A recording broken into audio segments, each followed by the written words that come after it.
We will all die, and that is truly frightening. Humanity has been trying to cope with this fear for thousands of years. Coping strategies can be productive, learning to enjoy life in the present moment, or destructive, like workaholism, which only kills us faster. Workaholism, cosmetic procedures, regrets, victimhood, ideological rigidity, and rituals. In this video, we will explore 6 signs of an unconscious dread of dying, understanding which helps us accept life as it is. Humans are the only beings capable of reflecting on their own mortality. This knowledge, combined with self-preservation instincts, equals a horror that haunts us throughout our lives. Under the pressure of the fear of death, we strive to create an illusion of control in everyday life, regretting the past, taking everything upon ourselves, blaming ourselves for others' choices, or surrender, shifting responsibility and adopting a victim stance. This can manifest in both lifestyle and emotional experiences. First, manipulations with appearance to hide age. For example, dyeing gray hair, plastic surgeries, or anti-wrinkle creams. The signs of time in our appearance, aging, illness, are all associated with the proximity of death. The simplest response in such cases is, "Don't remind me." People may not only be obsessed with cosmetics, but also avoid conversations about health problems or even images of skulls, as if death won't happen if it's ignored. 2. Regrets about the past. Sometimes we sigh heavily about the past, thinking, "I should have responded differently to that rude person," or "I shouldn't have told her I liked her, then everything would be different." No matter what we do, there's always a pile of reasons to regret. Immersing ourselves in the past, as painful as it may be, offers many advantages for our psyche. For example, it allows us to escape dangerous reality and the responsibility of engaging with it. In reality, we must make choices, but in the past, we can rummage around and avoid choosing because the past cannot be changed. In these experiences, a victim stance solidifies. "If it weren't for those circumstances, I'd be happy, but now I'm unhappy, and it's all because of those circumstances." Moreover, the past is already set. There's certainty there. Reality, on the other hand, lacks certainty, filled with unforeseen dangers, the scariest of which is death. In the past, there's no place for death. 3. Pathological workaholism. This refers to a pathological attachment to work, where the drive for an active life exceeds natural diligence and turns into an addiction.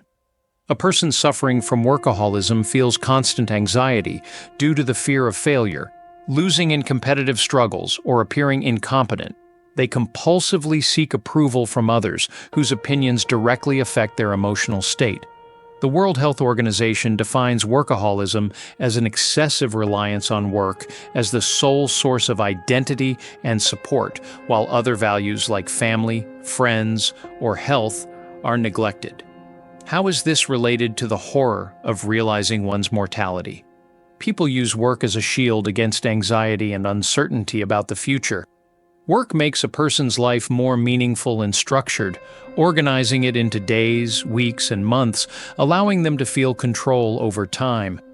The absence of temporal structure and specific goals fosters an existential vacuum and triggers feelings of anxiety. Through work, a person learns and achieves a certain level of mastery, which provides a sense of creative success and meaning in life. Without it, a neurogenic neurosis may develop, a painful search for something valuable in an existential vacuum. When the balance between work and love is disrupted, work becomes a form of addiction, a compulsive need through which a person escapes reality into an alternative state. This state is advantageous because it distracts us from the dangers reality holds and makes us feel more illusory control over our lives.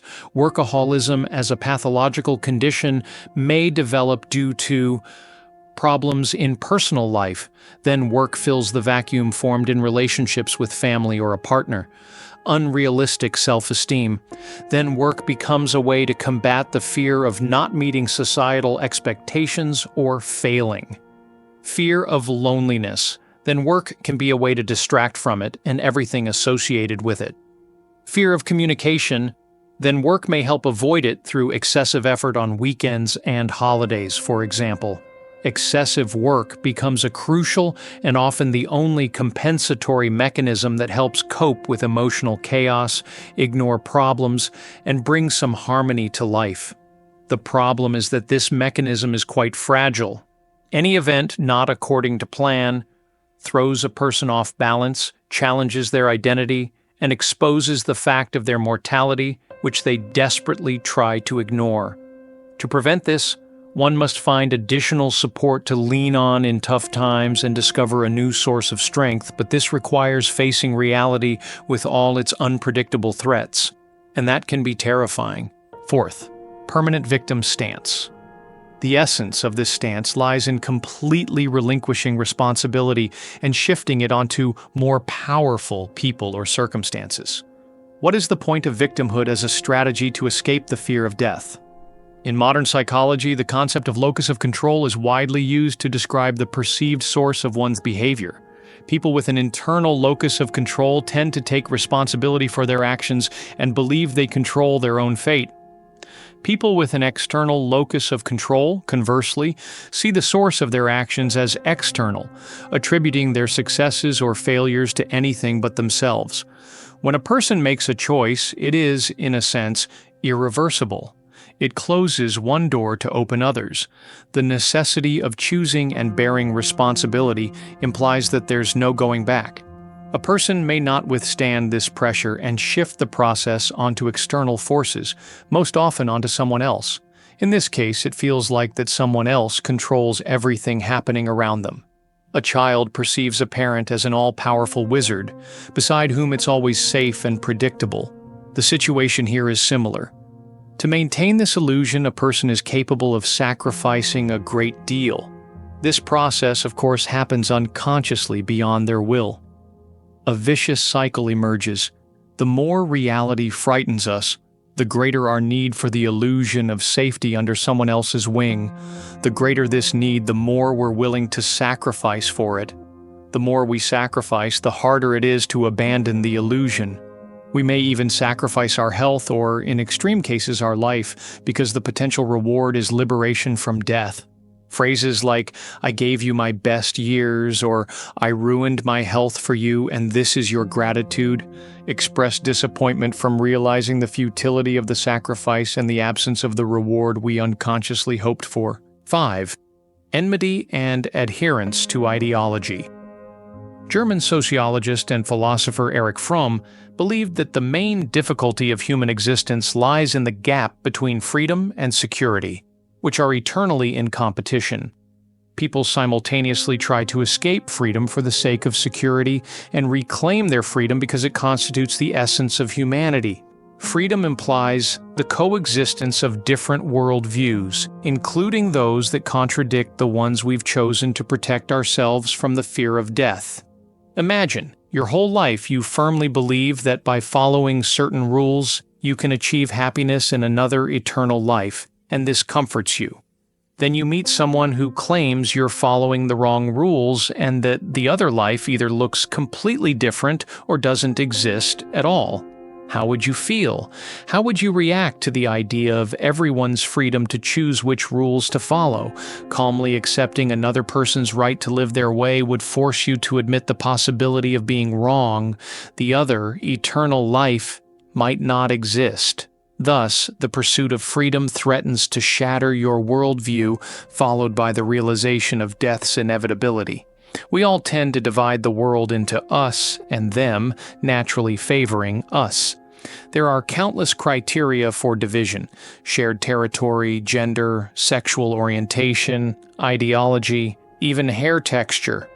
The brain needs minimal information to recognize and distinguish signs of us. To feel sympathy for someone, it's enough for them to mimic our movements. This happens with astonishing speed. For example, it takes just 0.05 seconds to determine someone's gender, race, or other affiliation and form an attitude toward them. This rapid automatic reaction against them can be tracked using the implicit association test. which measures whether people of a certain category are associated with pleasant or unpleasant emotions. We're capable of dividing ourselves based on the slightest derivative criteria. A specific culture, our group of us, is defined by values, beliefs, and ideology. These are intangible categories that must be linked to something tangible, clothing or accessories. This allows us to identify us, for example, by a tiny cross-shaped pendant of a specific design. Detached from the idea it symbolizes, the pendant holds no value, but we know that crosses are worn by Christians, and if we identify as such, a person with a cross is perceived as us and inspires more trust. It gets more interesting. The symbolism of our values becomes valuable in itself, taking on a life of its own, and now it's not the object that symbolizes beliefs, but the beliefs that symbolize the object. People are willing to die for symbolism because for them, a cross is no longer just a cross, but a sign of a community that protects them from death. What a paradox. Why do us and them feud at all? In the 1980s, social psychologists Jeff Greenberg, Sheldon Solomon, and Tom Pyszczynski formulated the terror management theory TMT, which suggests that nearly all human activity is aimed at protecting against the anxiety caused by the awareness of life's finitude. TMT asserts that activating thoughts about death increases favoritism toward members of one's own group and negative bias toward members of other groups.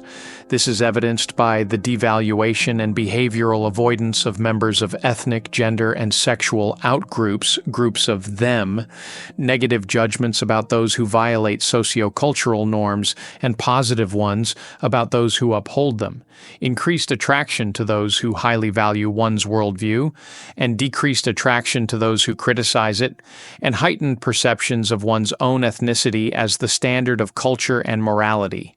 Ethnocentric attitudes. TMT proponents explain its socio-psychological effects by arguing that the horror of realizing one's mortality forces us to defend against it. Thus, we either relegate death to an indefinite future, or believe that some important aspects of our personality are immune to it, literally in the form of an afterlife, or symbolically in the form of continuing life through children, ideas, or creations. When thoughts of one's death are activated, when participants are asked to write an essay about it, the importance of these ways of extending life significantly increases. Thus, adherence to ideology is necessary to belong to us, feel safe, and attempt to extend one's life through the life of ideas. Enmity with them is a direct consequence, and it can serve many functions, affirming one's rightness, feeling united with us in the struggle, or fulfilling a higher mission, depending on the imagination.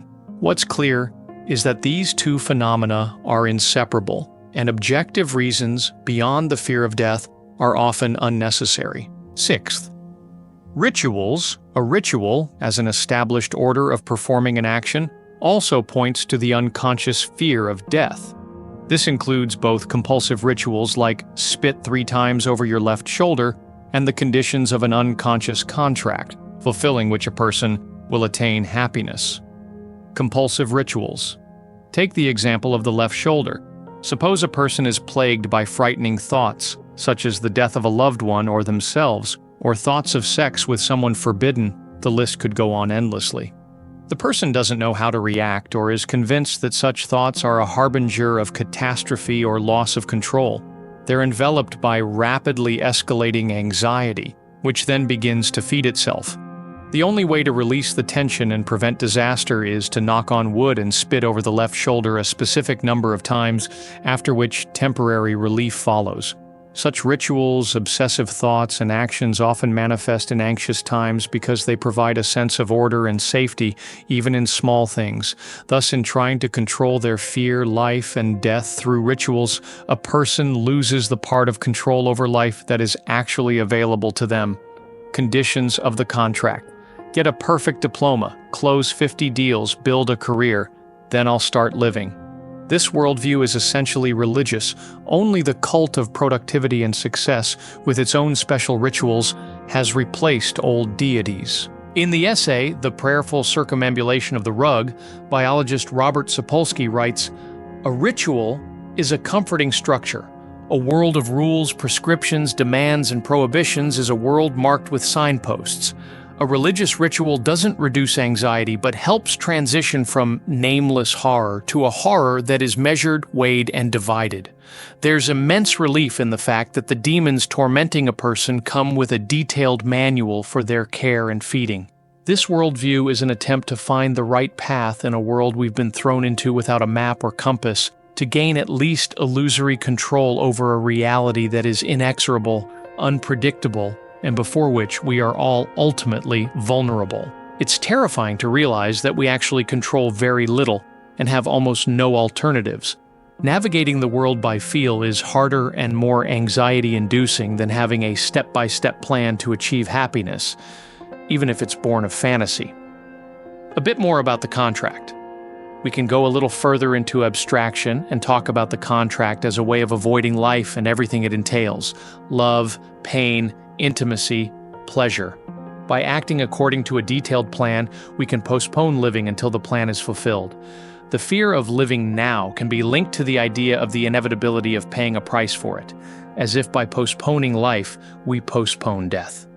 Irvin Yalom, in his book Mommy and the Meaning of Life, illustrated this with the example of a cat living out its 9th life in anticipation, dreaming of revenge.